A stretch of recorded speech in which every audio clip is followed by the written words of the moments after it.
아침이 많이 선선해졌습니다. 출근길 보니까 차량에서 측정한 외부 기온이 25도 미만이었습니다. 정말 오랜만에 보는 기온 분포였습니다.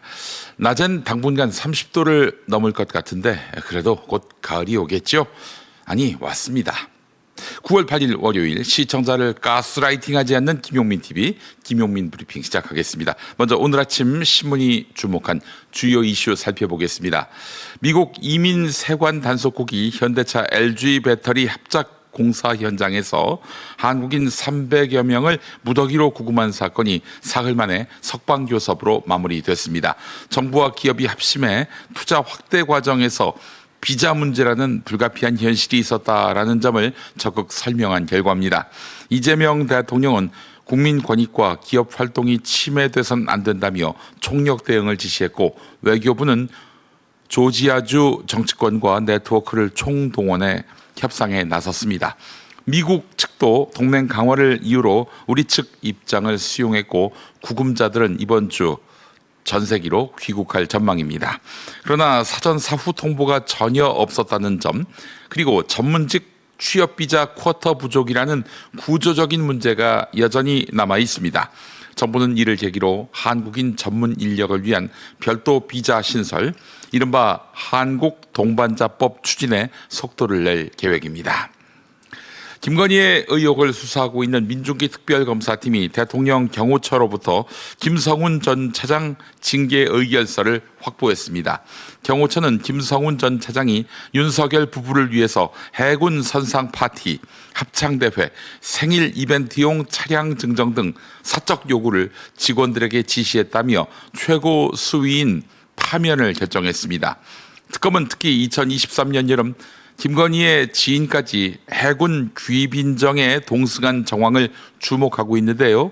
경호처 기록에는 당시 함정 7척이 동원됐다는 항만 일지도 포함되어 있습니다.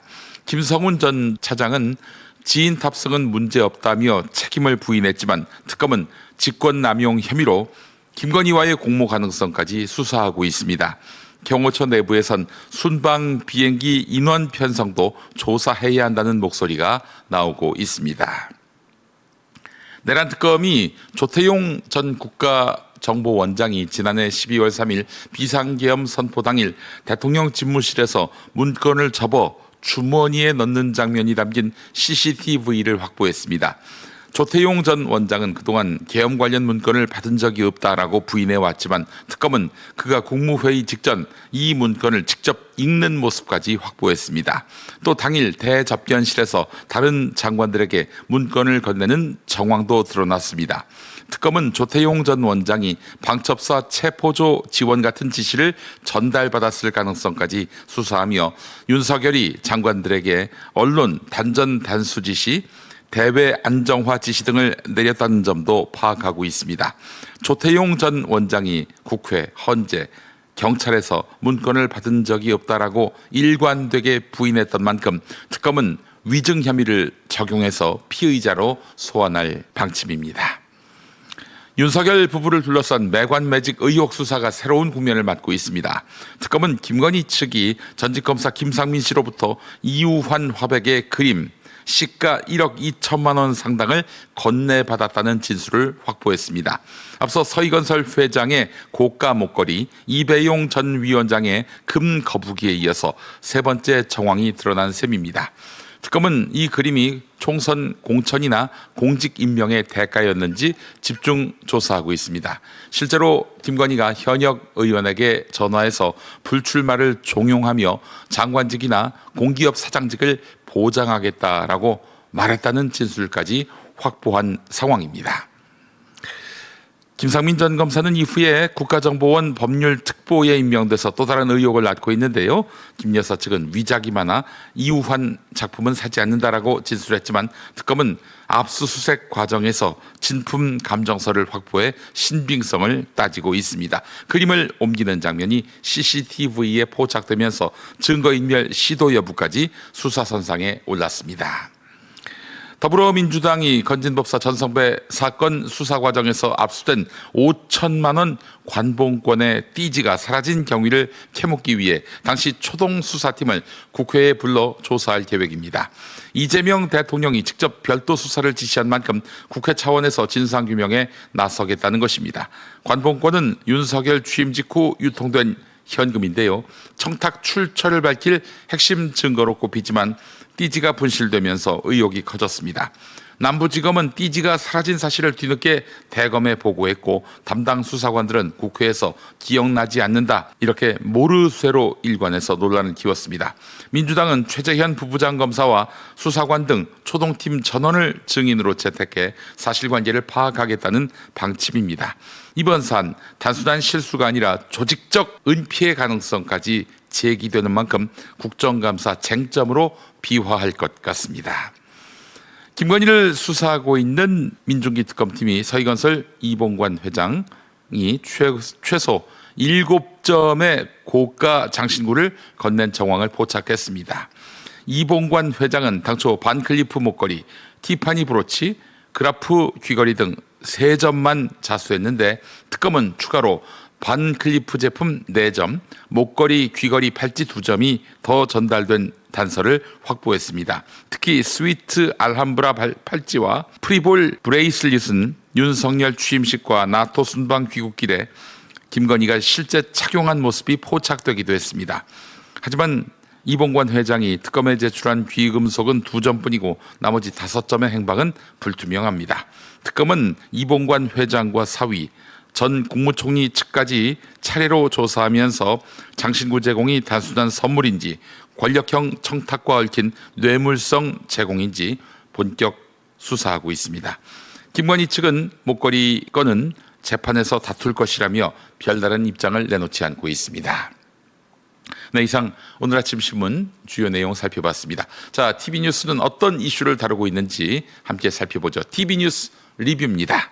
미국 이민당국의 한국인 대규모 구금 사태가 발생 사흘 만에 수습 국면에 들어섰습니다. 대통령실은 관련 부처와 경제단체, 기업의 신속한 대응 결과 구금된 근로자의 석방교섭이 마무리됐다고 밝혔습니다. 다만 이들 근로자에 대한 미국 정부의 제재, 즉 행정 절차가 남아있는 상황입니다. 행정 절차만 남아있고 이 행정 절차가 마무리되는 대로 전세기가 우리 국민 여러분을 모시러 출발합니다. 이재명 정부 출범 석 달 만에 정부 조직 개편안이 모습을 드러냈습니다. 핵심은 권력기관 권한 분산을 통한 민주적 통제 강화. 당정은 우선 검찰의 수사와 기소 권한을 분리했습니다. 검찰청을 폐지하고 행정안전부와 법무부 산하에 각각 중대범죄수사청과 공소청을 신설하기로 했습니다.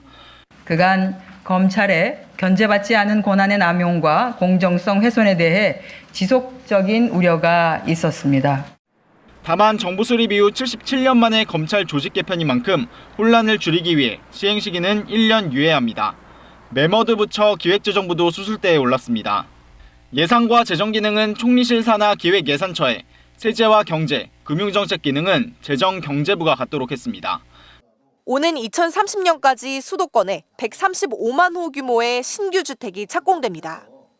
연평균 27만 호, 30만 호 규모였던 1기 신도시가 매년 들어서는 것과 비슷한 수준입니다. 단순 인허가가 아닌 실제 착공 물량 기준으로 실행 가능성도 높였습니다. 특히 LH가 조성한 공공택지는 LH가 직접 개발을 맡도록 할 방침입니다. 지금까지는 LH가 매각한 택지를 건설사가 사들여 주택 공급을 해왔는데 부동산 불황기엔 민간이 주택 분양을 하지 않아 안정적인 공급이 되지 않았다는 게 정부의 설명입니다.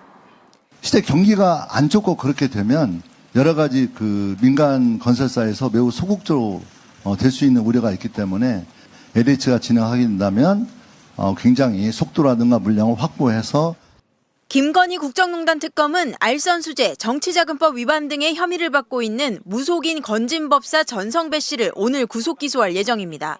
앞서 전 씨는 통일교 윤영호 전 세계본부장으로부터 다이아몬드 목걸이와 샤넬백 등을 받아 김건희 씨에게 통일교 현안 청탁과 함께 전달한 혐의로 구속됐습니다. 또한 2022년 6월 지방선거를 앞두고 출마를 원하는 정치인들로부터 기도비 명목의 돈을 받고 공천 관련 청탁을 윤석열 정부 핵심 인사에게 전달한 혐의와 2023년 3월 국민의힘 전당대회를 앞두고 권성동 의원을 당대표로 밀기 위해 통일교 교인들을 당원으로 가입시키려 했다는 의혹도 받고 있습니다. 조국혁신당 지도부가 당내 성비위 사건에 대해 또다시 고개를 숙였습니다. 혁신당은 신생정당으로 대응 조직과 매뉴얼도 없는 상태에서 우왕좌왕 시간을 지체했다며 미흡한 당의 대응을 인정하고 지도부가 총사퇴했습니다. 관용 없는 처벌과 온전한 피해 회복을 위해 이제 저와 최고위원 전원은 물러납니다.